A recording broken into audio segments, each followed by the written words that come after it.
अगर आप पहली बार कर्मा चैनल पर आए हैं तो चैनल को सब्सक्राइब करें, क्योंकि आज जो बात आप सुनने जा रहे हैं वो आपके जीवन को बदल देगी और शायद आपने पहले कभी न सुनी हो। अब चलिए समय और युगों की सीमा को पार करते हुए स्वयं श्री कृष्ण के पास चलते हैं। पार्थ, ये संसार वैसा नहीं है जैसा तुम अपनी आंखों से देखते हो।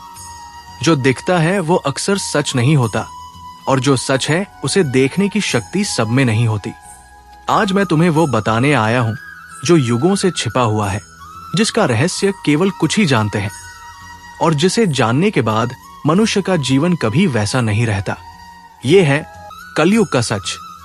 द्वापर के अंत में जब कुरुक्षेत्र की भूमि पर धर्म और अधर्म आमने सामने खड़े थे, तभी कलयुग का पहला बीज बोया गया था। तुम समझते हो कि कलयुग अचानक आया? नहीं पार्थ, ये धीरे धीरे उतरती हुई छाया की तरह आया है। जब मनुष्य की आंखों में अहंकार बढ़ता है, जब वो सत्य को त्याग कर असत्य को अपना हथियार बना लेता है, जब वो अपने हृदय की पवित्रता खो देता है, वहीं से कलयुग की शुरुआत होती है।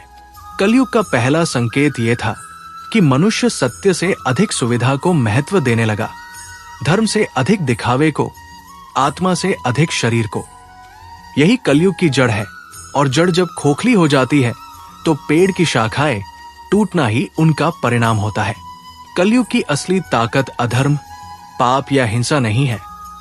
उसकी सबसे बड़ी शक्ति है भ्रम।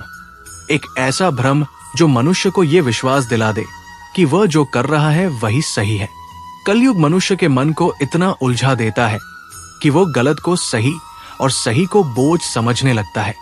लोग मंदिर जाते हैं पर मन कहीं और होता है। लोग सत्य जानते हैं पर पालन नहीं करते। लोग प्रेम का अर्थ जानते हैं पर दिखावे में खो जाते हैं। पार्थ, कलयुग में मनुष्य इसलिए टूटता है क्योंकि वह दूसरों से तुलना करता है। वो परिणाम चाहता है, साधना नहीं। वो धैर्य खो चुका है। वो अपनी आत्मा की आवाज सुनना भूल चुका है। कलयुग का सबसे खतरनाक हथियार है आत्मविस्मृति, अपने असली स्वरूप को भूल जाना।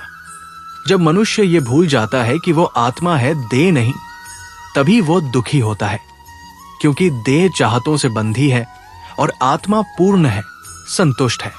कलयुग आत्मा की रोशनी को देह की इच्छाओं में ढक देता है। इसी कारण लोग अमीर होकर भी गरीब महसूस करते हैं, रिश्तों में होकर भी अकेले महसूस करते हैं, सब कुछ पाकर भी अधूरे रहते हैं। मन की स्थिरता खोने के कारण दुख बढ़ते हैं। आज मनुष्य को एक जगह बैठना मुश्किल लगता है। शांति उसके लिए वस्तु बन चुकी है, और वस्तुएं कभी मन को शांति नहीं दे सकती। कलयुग में दुखों का मुख्य कारण यह है कि मनुष्य अपने मन का स्वामी नहीं, दास बन चुका है। वो योजनाएं बनाता है पर चिंताएं भी साथ बन जाती है। वो भविष्य की सोचता है पर वर्तमान खो देता है। वो भागता है पर दिशा नहीं जानता। कलयुग का सबसे बड़ा धोखा यह है कि जो सबसे तेज बोलता है उसे मनुष्य सबसे सही समझ लेता है। जो सबसे चमकीला दिखता है उसे महान मान लेता है। जो सबसे अधिक दिखावा करता है उसे सफल समझ लेता है। परंतु सत्य मौन रहता है। सत्य चमकता नहीं, वो भीतर जलता है। इसी कारण सच्चे लोग टूटते हैं और झूठे लोग तरक्की करते दिखते हैं। ये भी कलयुग का नियम है, पर सत्य का नियम ये है कि जो सत्य के साथ है उसका अंत कभी बुरा नहीं होता। पार्थ, कलयुग का अंत मनुष्य नहीं करेगा, कलयुग स्वयं को समाप्त करेगा। अंत तब नहीं होगा जब प्रकृति टूटेगी, अंत तब होगा जब मनुष्य अपनी मनुष्यता खो देगा।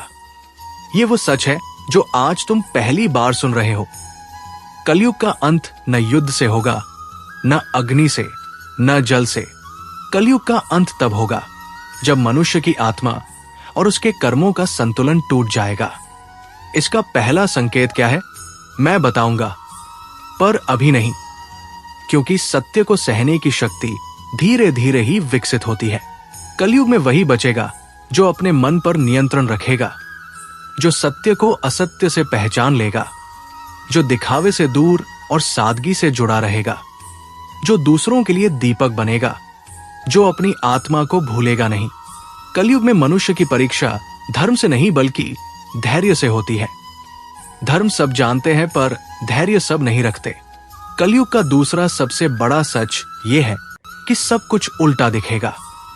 सही लोग गलत कहे जाएंगे, गलत लोग पूजे जाएंगे, सत्य को दबाया जाएगा, असत्य की जय जयकार होगी। पर याद रखना पार्थ, मेरा नियम हर युग में एक ही है। जो सत्य के साथ है उसका अंत कभी बुरा नहीं होता। कलयुग चाहे जितना चाहे पर परिवर्तन अवश्य आएगा, और वो परिवर्तन इतना निकट है जितना तुम सोच भी नहीं सकते। इसका रहस्य मैं अगले भाग में खोलूंगा, क्योंकि ये कथा अभी आधी है। हे पार्थ, आज मैं तुम्हें उस सत्य का दर्शन कराऊंगा जिसे सुनकर मनुष्य का अहंकार टूट जाता है, सांसें रुक जाती है और आत्मा अपने भीतर छिपे भय से सामना करती है।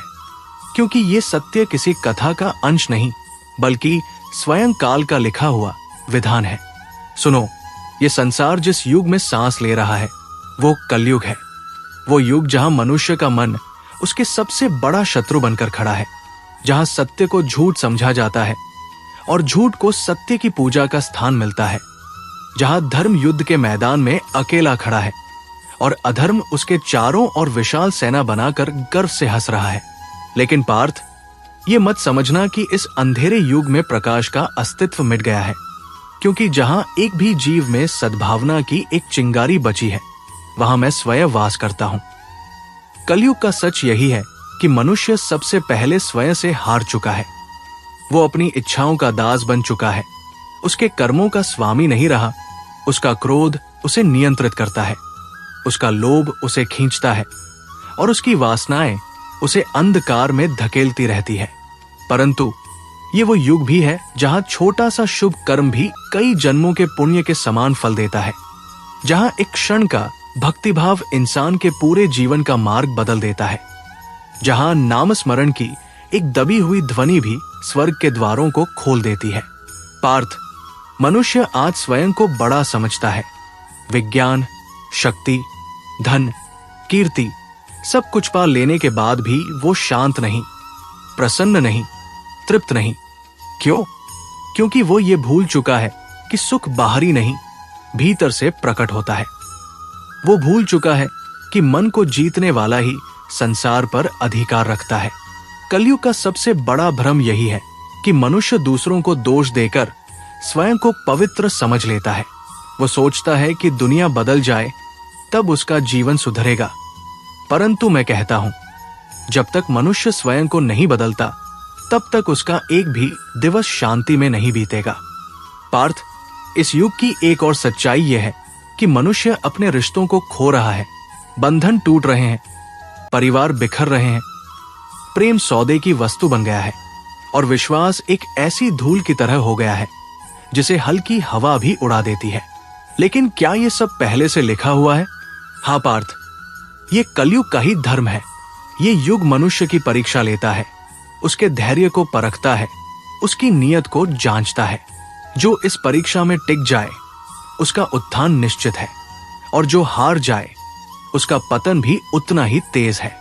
तुम सोचते होगे, हे माधव, यदि कलयुग इतना अंधकारमय है तो इसमें जन्म लेने वालों का क्या दोष? सुनो पार्थ, ये युग अंधकार से भरा है, परंतु यही वो युग है जिसमें मोक्ष सबसे सरल है। द्वापर, त्रेता, सत्य युग में साधना कठिन थी, तपस्या गहन थी और मार्ग लंबा था। परंतु कलयुग में केवल एक ही साधना, एक ही मंत्र, एक ही मार्ग सब दरवाजे खोल देता है। नारायण, नारायण का नाम। इस युग में भक्ति कठिन नहीं, केवल सच्चे मन की आवश्यकता होती है। परंतु मनुष्य का मन ही आज सबसे दुर्बल है, इसलिए वो सरल भक्ति भी नहीं कर पाता।